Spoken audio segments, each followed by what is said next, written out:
નમસ્કાર વાલા પેન્શનર મિત્રો, નિવૃત્ત કર્મચારી મિત્રો, ભાઈઓ તથા બહેનો, સ્વાગત છે આપનું આપણી આ યુટ્યુબ ચેનલ ભાવેશ મકવાણા ન્યૂઝમાં। તો મિત્રો, આજ બપોરના પેન્શન સમાચારમાં આપણે વાત કરવાના છીએ। તો આજની તારીખ 25/10/2025। તો નાણાં વિભાગે આજ બપોરે જ પેન્શનરો અને નિવૃત્ત કર્મચારીઓ માટે જાહેર કર્યા છે બે મોટા લાભો।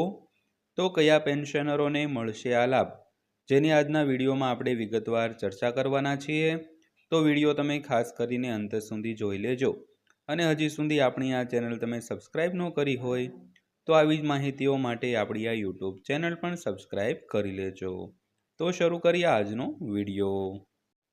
તો વાત કરીએ તો કર્મચારીઓનું પેન્શન, સરકારી કર્મચારીઓ માટે મહત્વપૂર્ણ સમાચાર। તો નાણાં મંત્રાલયે રાષ્ટ્રીય પેન્શન સિસ્ટમ એટલે કે એનપીએસ અને યુનિફાઈડ પેન્શન સ્કીમ એટલે કે યુપીએસ હેઠળ કેન્દ્ર સરકારના કર્મચારીઓ માટે બે વધુ રોકાણ વિકલ્પોના વિસ્તરણને મંજૂરી આપી દીધી છે। તો આ માહિતી તમારા માટે જાણવી મહત્વપૂર્ણ છે।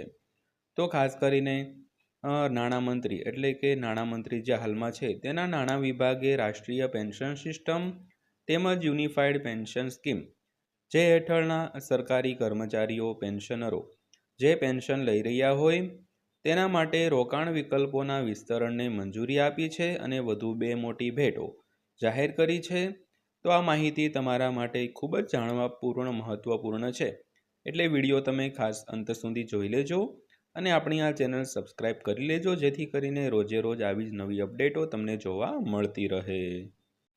તો વિગતવાર વાત કરીએ તો નાણાં મંત્રાલયે કેન્દ્ર સરકારના કર્મચારીઓ માટે રાષ્ટ્રીય પેન્શન સિસ્ટમ અને એકીકૃત પેન્શન યોજના હેઠળ બે વધુ રોકાણ વિકલ્પો, જીવનચક્ર અને સંતુલિત જીવનચક્રના વિસ્તરણને મંજૂરી આપી છે।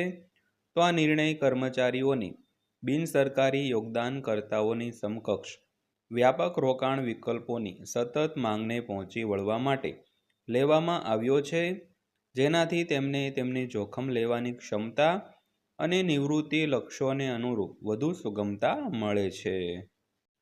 તો નાણાં મંત્રાલયે જણાવ્યું હતું કે આ વિકલ્પો નિવૃત્તિ આયોજનમાં સુગમતા વધારવા અને કર્મચારીઓને વ્યક્તિગત પસંદગીઓ અનુસાર તેમના નિવૃત્તિ ભંડોળનું સંચાલન કરવાની મંજૂરી આપવા માટે ડિઝાઇન કરવામાં આવ્યા છે। તો એનપીએસ અને યુપીએસ હેઠળ કેન્દ્ર સરકારના કર્મચારીઓ માટે ઘણા રોકાણ વિકલ્પો ઉપલબ્ધ છે।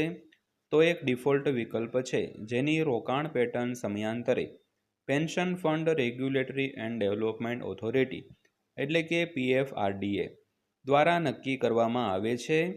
તો બીજો વિકલ્પ સ્કીમ જી છે, જે ઓછા જોખમ અને ખાતરીપૂર્વકના વળતર માટે સરકારી સિક્યુરિટીઝમાં 100% રોકાણ કરે છે।